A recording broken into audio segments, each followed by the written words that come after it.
Iran और Israel की जंग से एक बहुत बड़ी खबर इस वक्त सामने आ रही है। ईरान अब इस जंग में मुसलसल भारी पड़ता जा रहा है। ईरान पूरी मजबूती के साथ यह जंग लड़ रहा है। ईरान दुश्मन को मुंहतोड़ जवाब दे रहा है।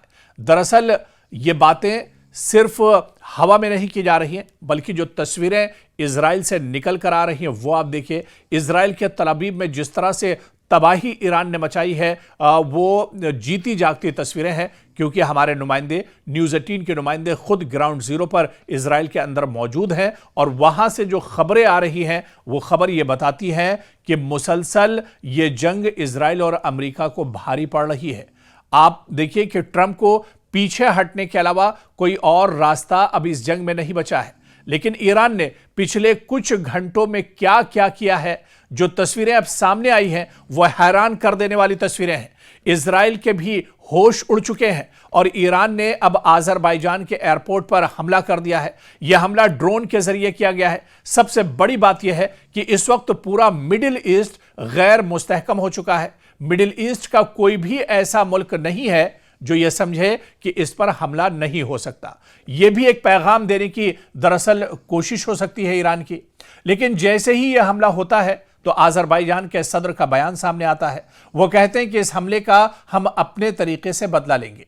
इसी वजह से पूरे मिडिल ईस्ट में इस कदर शदीद हमले देखने को मिल रहे हैं, क्योंकि अब इनके पास कोई एक ऐसा शख्स नहीं है जो इन्हें एक वाज़ेह हदफ दे दे या हिदायत दे दे। अब सब अपने अपने तरीके से कार्रवाइयां कर रहे हैं और कह रहे हैं कि हमें जिस तरह बदला लेना है हम वैसे ही लेंगे।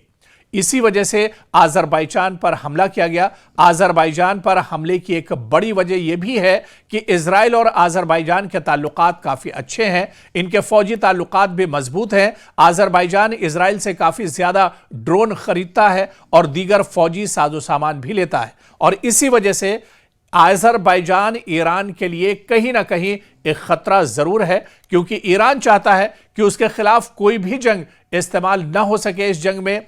और क्योंकि मुसलसल ऐसा हो रहा है, हम अमरीकी एयरबेसेस देख ही रहे हैं कि किस तरह पहले दिन से ईरान ने सबसे पहले अमरीकी एयरबेसेस को निशाना बनाया जो पूरे मशरिक़ वुस्ता में फैले हुए हैं। इजराइल में पहले दिन कम हमले हुए थे, लेकिन तकरीबन 400 मिसाइल पूरे मिडिल ईस्ट में दागे गए थे। इजराइल में इस वक्त सबसे कम हमले हुए थे जब सबसे ज्यादा हमले कतर में हुए थे। और अब आप देखिए कि अब ईरान ने भी अपने हमलों में शिद्दत लाई है। दरअसल चाहे आज़रबाईजान की बात करें, जहां पर अब जंग का दायरा लगातार बढ़ गया है, आज़रबाईजान में भी ईरान ने हमला किया है। इसके अलावा आप देखिए कि कब्रस में भी, जहां पर ब्रिटेन का एयरबेस है, जिस एयरबेस को दरअसल ब्रिटेन ने ये कहा था कि वो इजराइल को एक तरह से देगा या अमेरिका को इस्तेमाल के लिए देगा, तो कब्रस में अभी इस एयरबेस को भी ईरान ने निशाना बनाया। यानी ये सिर्फ जंग तेहरान से तल अवीव तक नहीं है,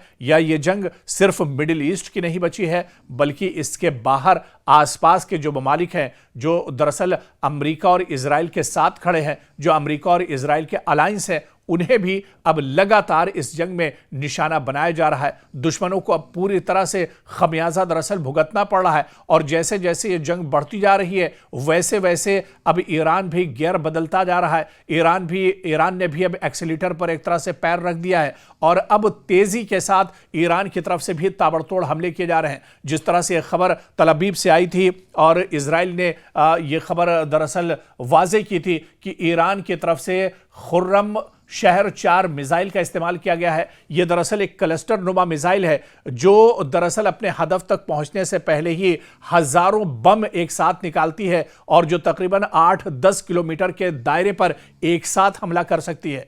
तो अब इस जंग का दायरा भी बढ़ रहा है और इस जंग में और भी ममालिक एक तरह से शामिल हो रहे हैं, और यह बताने के लिए काफी है कि जंग अब और ज्यादा खतरनाक होती जा रही है और इजराइल और अमेरिका के पसीने इसी वजह से अब लगातार छूट रहे हैं।